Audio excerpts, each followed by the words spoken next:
If we are going to lose, it will be because of turnout. It's that simple. We have won the debate, everybody. We've won the debate. Now, what is the disturbing element of my visit to Grand Canyon University? What would the disturbing takeaway be? Yes, we registered 750 people in 3 hours. But that means that if we didn't show up, that's 750 people that support Trump that were not voting. That's not good, everybody. That means that there are millions of people out there that we have not yet found and we have not yet registered to vote that are supporting us, that love our movement, that share our worldview. We've won the debate. And how much low-hanging fruit out there is there? And this is my biggest concern in November. My biggest concern is that we have all these crowds and all this enthusiasm, and we think we're going to have a high turnout, and it turns out that we're 2 or 3% lower. We're like, well, what happened? We were doing well on the ground and everyone agreed with us. It's because we did not do the technical, practical work to drive up turnout. And that is exactly what we are doing at Turning Point Action with our Commit 100. Sentiment is not enough, okay? Sentiment is not enough. You have to drive turnout. Now, some of you understandably say, but Charlie, what about the fraud? What about the cheating? I totally hear you on that. But think about it. We don't have a right to complain about fraud if we have 750 people at Grand Canyon that aren't voting. So don't lecture me about fraud if our own side isn't turning out. By the way, I hope there are a lot of groups, I know there are, doing lawsuits, cleaning up voter rolls, all that stuff's important. But there one way to first solve the issue of our deficit with balloting is to turn out more of our own people. So right now, we have states that are already doing early voting. If you live in Virginia, you can go vote. Go vote right now. Minnesota, you can go vote. South Dakota, Blake's people, think Trump's going to win South Dakota. Vermont, go vote. Pennsylvania, 22 counties right now are allowing early voting, including Allegheny County. Allegheny County, home to Pittsburgh, began hosting over-the-counter voting in the lobby of the county office building on Monday and said people who applied for mail-in ballots have started receiving them in the mail this week. Now, let me tell you why voting early is important. We talk about the Kerry Lake example.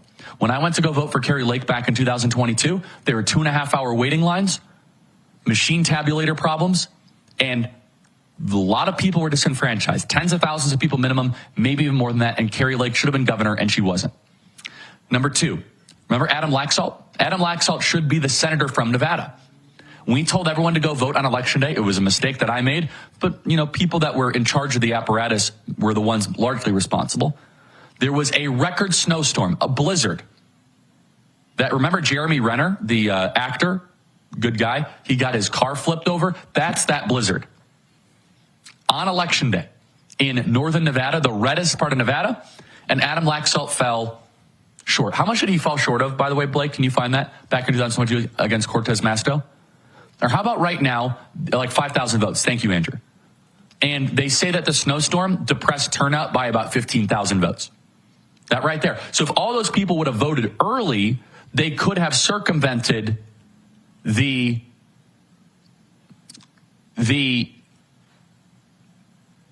blizzard or whatever happened in northern Nevada. It was a day of chaos, is what it was.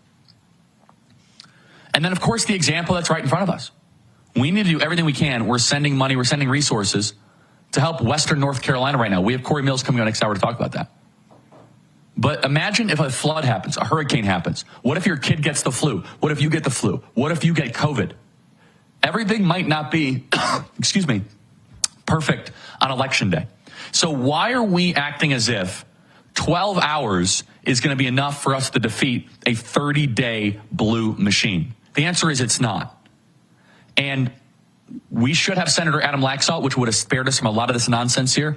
If we do not engage with early voting, we're going to fail. So you might say, but Charlie, that's not the way we should vote. You're right. The way we should vote is show up in person, voter ID, paper ballots. Election day is the last day of voting, but let's take the example from Grand Canyon University.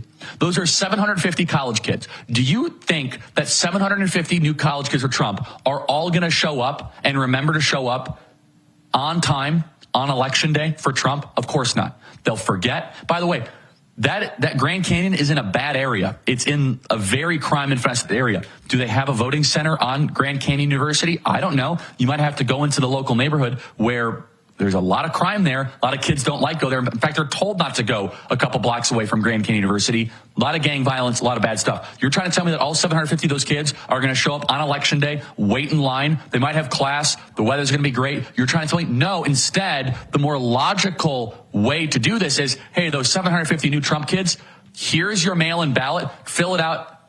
Bring it back in. That's far more logical, far more rational to get our side to go vote. And the college kid example is great. We all know that college kids are not exactly known to be the most timely, the most, let's just say the greatest memory of when to show up. And let's just say they're college kids, okay? And that's fine. You should cut them some slack. They're figuring their life out. That's where you develop, it's where you grow. It's where you become a better version of yourself. So you're able to put points on the board during voting month instead of just saying, show up on election day, show up on election day. We will fall short and we will lose with that mentality. We will lose if we act as if our major movement can all fit in a 12-hour period. And if you want to vote on election day, that's great. I hope you don't get sick. I hope your house doesn't get flooded. I hope there's not a snowstorm. And I hope that the machines don't fail like they did in the Kerry Lake election. If those things don't happen, great, go vote on election day. By the way, what if you have to travel for work? What if your car breaks down? What if you're a single mom and you have to go to the pediatrician office and you got a lot of problems on your hands? I know it's a paradigm shift. I understand. But the logical way in front of us is that for lower likely voters like college kids, single moms, plumbers, electricians, welders, police officers, nurses, go do it now. Get it done early. And then also, you're telling the campaign, because we have all the access, the campaign doesn't, so do we at Turning Point Action. Once you vote, you're crossed off the list. Blake, is there a way to win if we only vote on election day as the Trump movement? I don't think there is, Charlie. I think the Democrats have built up a method that allows them to get their people to the polls over an entire month-long period that's more efficient in terms of resources. It's more efficient in terms of who they can focus on. And to think we can just beat it. It's like, we make fun of the Kamala campaign for running on vibes, the whole brat summer thing, and saying we're just going to win because we're going to be so intense. We're all going to vote on election day and nothing can stop us. That's putting your trust in vibes instead of putting your trust in actually doing the work to win. And in the end, the winner is the person who gets the most pieces of paper into the box. And I don't know why you would want to only have one day to put your paper into the box instead of 25 or 30 or 40 days to do it. Do we have our issues with mail voting, early voting? Yes, we do. We have our issues with a lot of things. We have our issues with, the stuff they do with polling places. We have our issues with all sorts of stuff. But we work within the rules of the game as it is played. I have issues with rules in the NFL and how they run that game, but you still play by the rules of the game, not by this fantasy different game that you wish existed. And in the system we have right now, we have a large window to vote, and we should take advantage of that. We have to take advantage of it. We have to maximize our advantage according to how the rules are currently written. And here's the open secret, everybody. Democrats are cheering for lower turnout for the first time since like 1940. They hope that turnout isn't high because the lower likely voter is now a Trump voter. So that's why they're muting a lot of their voter registration drives. They're muting the PSAs on TV. It's not the same bedlam that it was in 2020 because they think our movement is going to show up. We win. We clobber these people. We are in a great spot if we get every person who agrees with us to go vote. But it's going to require so much work. It's going to require each one of you to go chase ballots for 30 days in Arizona or Wisconsin. What does that mean? You go, for example, those 750 kids in now Grand Canyon, that's step one. You know what step two is? Now we have to go send chasers to go make sure all those 750 kids submit their pieces of paper. And we will. And that's what we do. So we register them first, 750, and then we're going to go knock on their dorm room. Hey, what is it? It's 2 p.m. Yes, you should be up. What do you want? Can you fill out your ballot, bro? What? Oh, yeah, duh. Fill it out. Let's go. You can't touch the ballot. You nag them. You get it done. You walk them to the drop box. Boom. Knock on the next dorm room. What is it? Ballot? I thought that I voted when I filled out that form at the Charlie Kirk event. No. That was registering to vote. Oh, okay. Fill it out. Boom. That is what ballot chasing is. Dorm room by dorm room. building by building, door by door. That is how we win. To be a polite, nagging force to impact millions of low propensity voters to vote during voting month.